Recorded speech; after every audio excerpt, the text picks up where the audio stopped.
not escape. Very dangerous in the street. One of the most important things here is to not turtle up and turn your back.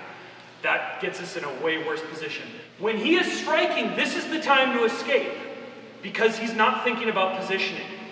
Okay, when Chris is raised up, Brittany can strike to the groin, elbows, but main thing I want here is just popping up to the eyes. Boom, that's it. 1 second after you do that, boom, boom, right to the eyes.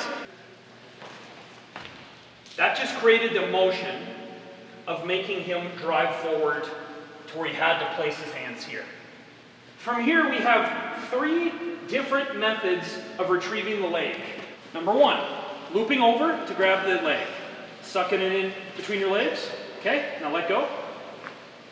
Move number 2, hooking underneath, right above the ankle, lifting, and that comes through. That's perfect. Right. Option 3 is the traditional hip escape. So we're exploding to our left, here, and now using the elbows to push off. That's it, through that way.